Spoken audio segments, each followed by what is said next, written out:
Let's say I lost everything tomorrow. No portfolio, no savings, just zero. If I had to start over in 2026 with what I've learned, I wouldn't chase hot stocks or try to be clever. I'd keep things simple and invest in ETFs. Most investors don't struggle because they choose the wrong investments. They struggle because they overcomplicate decisions that don't need to be complex. The real challenge isn't finding more options. It's knowing what actually matters long-term. In this video, I'll walk you through a simple 3 ETF portfolio and explain why these specific ETFs cover what actually matters long-term. I'll break down what each one does and how they work together. I'll also show you how this same portfolio can be structured for income or for growth using the same 3 ETFs without needing a whole new strategy.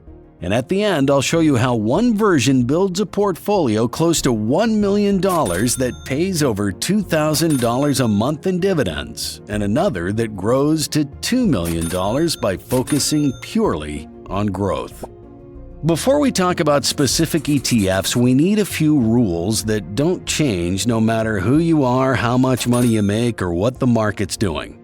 These rules apply if you're just starting, if you're resetting, or if you've been investing for years but feel like your portfolio doesn't quite match your life anymore.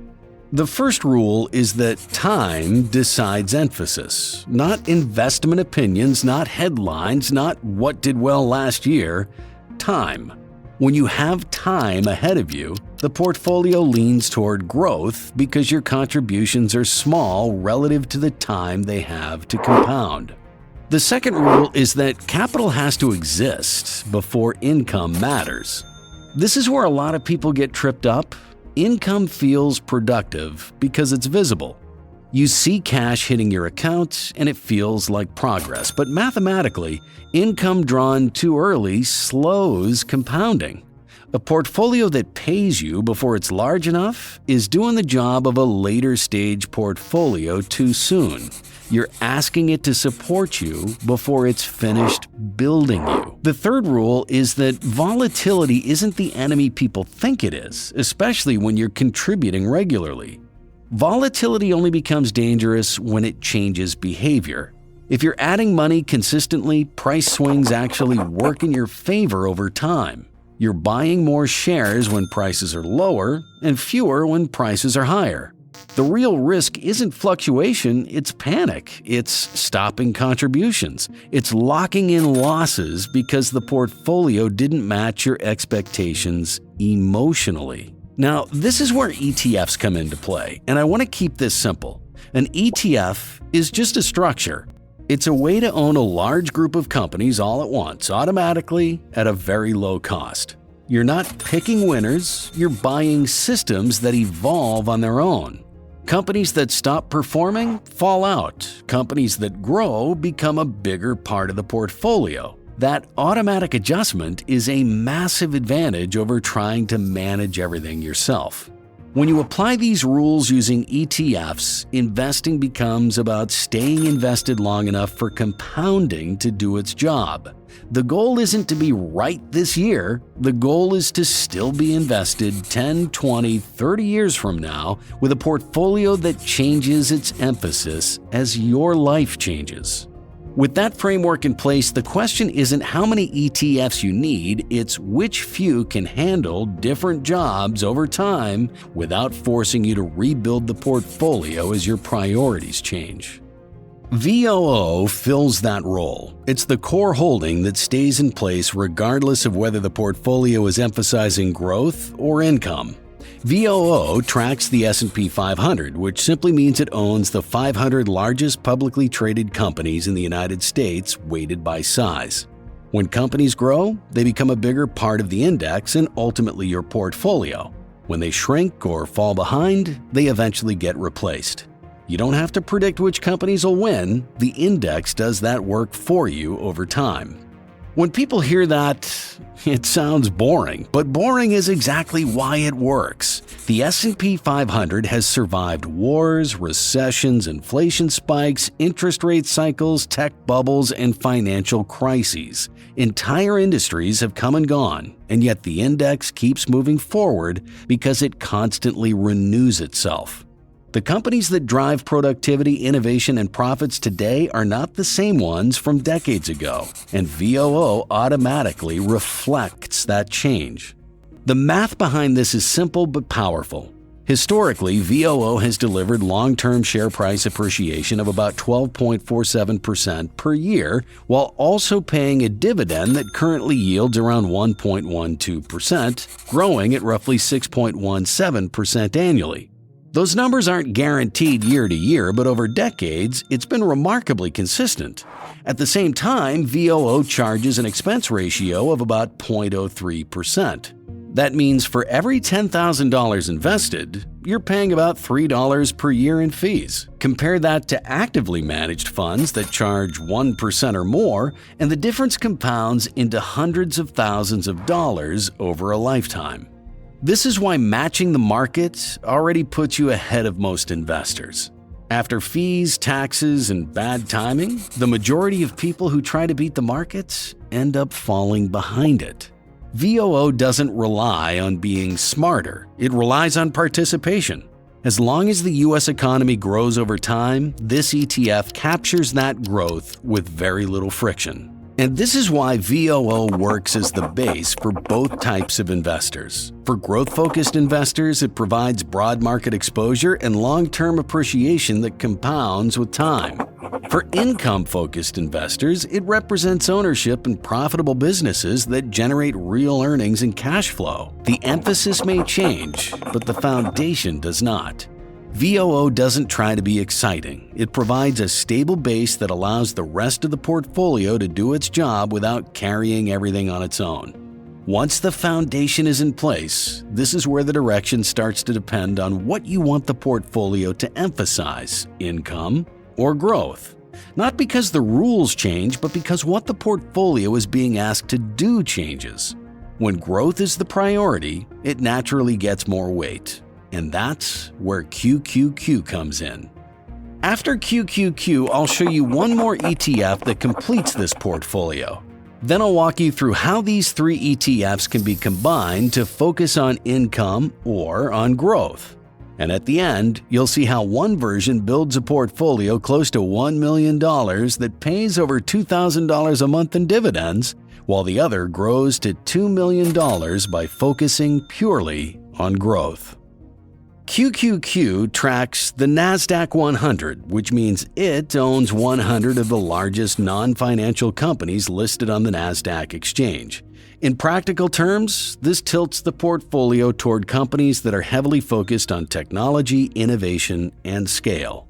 These are businesses that tend to reinvest a large portion of their cash back into growth, whether that's software, data centers, automation, or entirely new products and services. The reason this matters comes down to one concept: return on capital. A company that can consistently reinvest its profits at high rates compounds faster than one that can't.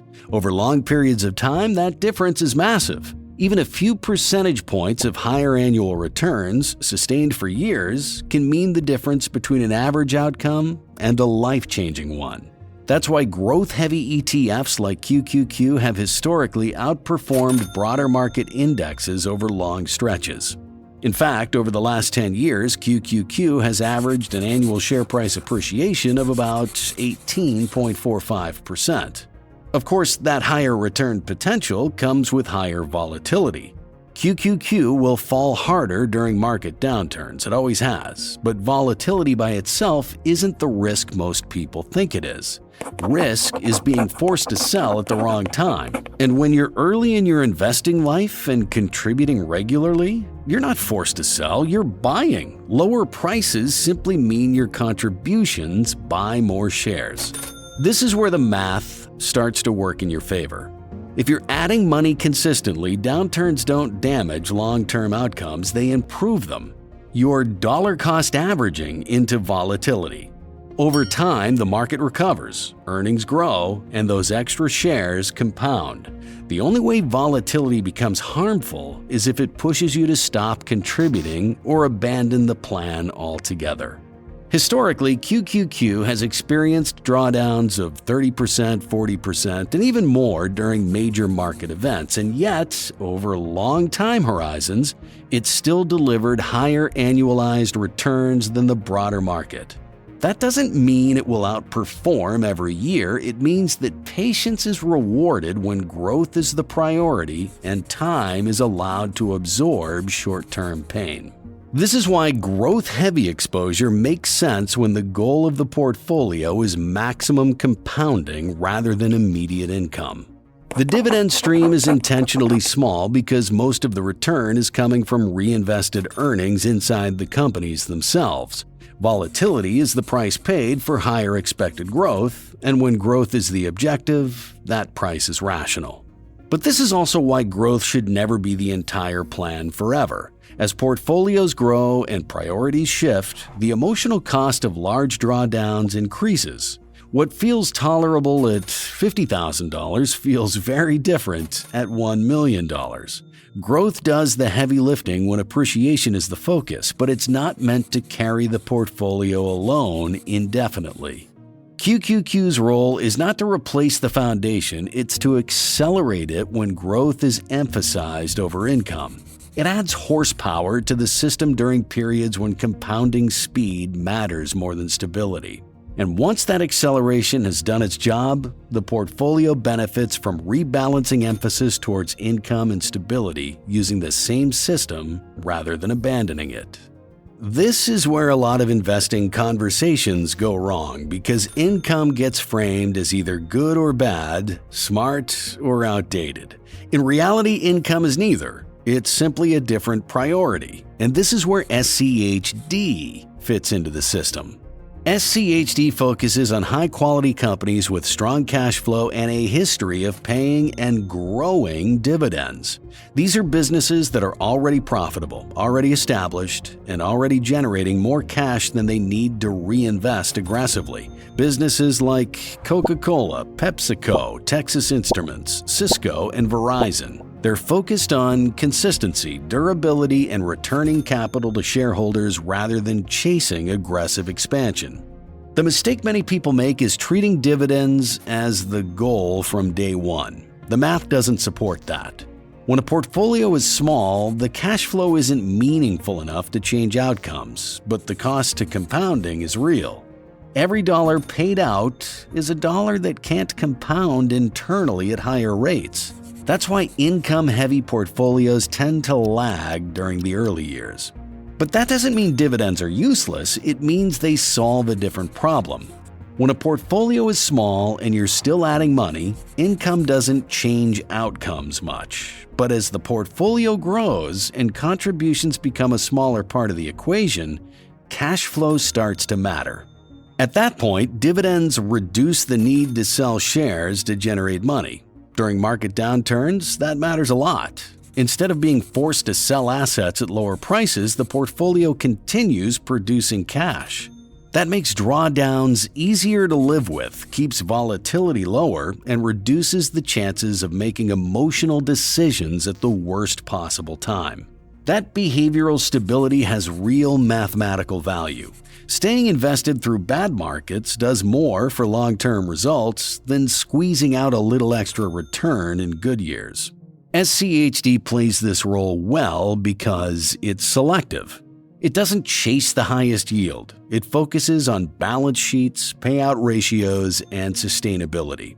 SCHD carries a current dividend yield of about 3.77%, with dividend growth averaging 10.61%, while share price appreciation has averaged around 7.82%. That combination favors reliability over speed, which is exactly the point when income is the focus. Reinvested dividends buy more shares, which generate more dividends, which then buy more shares. Over long periods, that feedback loop adds up. More importantly, during market downturns, dividend-focused portfolios tend to fall less, which reduces the odds of panic selling when portfolios are large and emotions run even higher. This is why SCHD fits naturally when income and stability are emphasized. It's not there to maximize returns, it's there to support behavior, consistency, and sustainability without dismantling the growth engine that built the portfolio.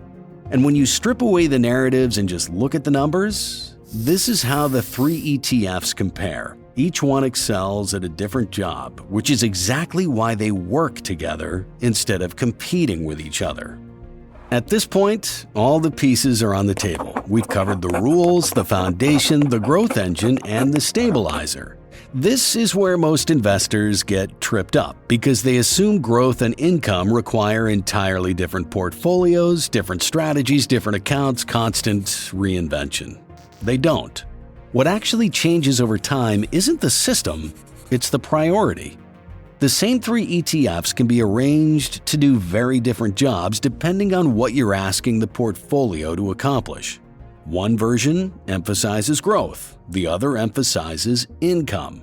They're not competing ideas, they're two expressions of the same system. To make this concrete, let's lock the variables so the comparison stays clean. Assume you're starting from zero. You invest $10 a day, every day. Dividends are fully reinvested. There's no market timing, no stock picking, and no tactical moves. Just consistent contributions and the same three ETFs working in different proportions.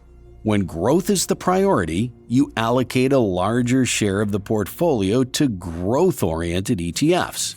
More weight goes towards assets designed to reinvest earnings and compound faster over time.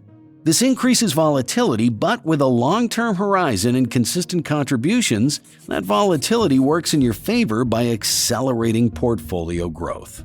When income is the priority, you shift more of the allocation toward income-focused ETFs.